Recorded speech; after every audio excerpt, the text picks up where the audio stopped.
Hello, I'm Cindy Mack, coming to you live from Arizona. I have been in business for over 30 years and moved and built my business across the country. And I've moved 5 or 6 times in the beginning stages of my business. And so I really got good at networking. I had to figure out what were the circles in what was my demographic, where would I want to tap into, and how does this work? And one of the things that I did right away when I would get into a new city was find a networking group that I could be a part of. Because what a networking group is designed to be is it's designed to be an extension of yourself, where you're gathering with other business people who want to grow their businesses and they understand that givers gain. Networking is giving. And that's what we're going to talk about. Because when you are in this group, what your role is to learn what other people do and key into the people in your group that you could feed leads to, that you could help them find clients.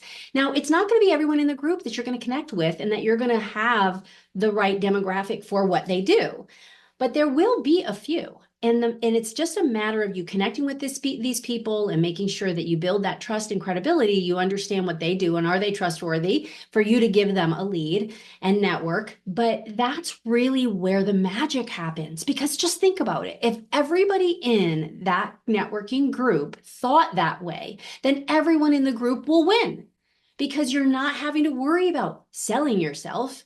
You're finding ways to help these people meet more people. So my philosophy when I went into these networking groups and I started to understand them, I really just observed, I realized that I did not have to sell. In fact, networking is not selling.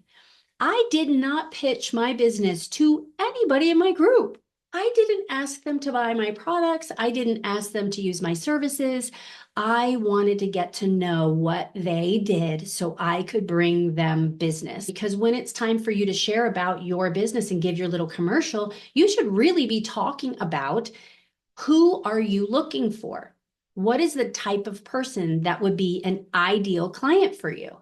And so knowing that so you can articulate it is the best way that you can help them help you. And I'm going to give you just these 3 key points in networking effectively, especially in a networking group. Okay. Number 1, remember that givers gain. That the more you give, the more you're going to get. And so your job is to learn the people in the group, what they do, get to know them, and find those couple of people in the group that would be easy for you to give them business. Number 2, get really good at giving your pitch of who you're looking for. Who is it that you're looking for that would be the ideal client? And get really specific. Like, I would love to meet the owner of the, car wash in Tucson on this street. You know what I mean? Like, really, truly try to get very specific, because that helps people, because they're going to be like, oh my gosh, my brother owns that place. If you're looking for the administrator in a hospital, you want to be able to meet the person who's head of HR in this particular company.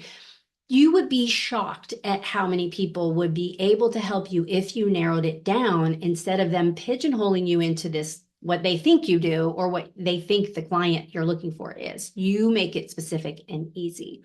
The third thing is get involved by doing one-on-ones with people. Sit down with them, find out about their family, their friends, how long they've lived there, what got them into the business they're doing. The more you find out about someone, this is what's really cool. The more you find out about someone, one, you're building a bridge and you're making a connection, an authentic connection where you find things in common with no motive, no ulterior motive. You're not looking for a way to pitch to them and their hot button. You're looking at connection. How can we relate to each other? How can we feel more comfortable as we're talking and we see each other at the meeting? I want to know what their kids are doing and what they're involved in, and if they go to a church locally or if they don't go at all. Like, what is it that makes them tick? Because when you build that authentic connection, it would be very natural for them to want to support you or go to something that you're putting on. If you're putting on an event and you invite them, they're more likely to go because you've built a real, authentic, sincere connection. And that's really super important for you to do that one-on-one or come early to the meeting, mingle and talk, and just be that friendly face, that positive person. And also buy a sponsor spot.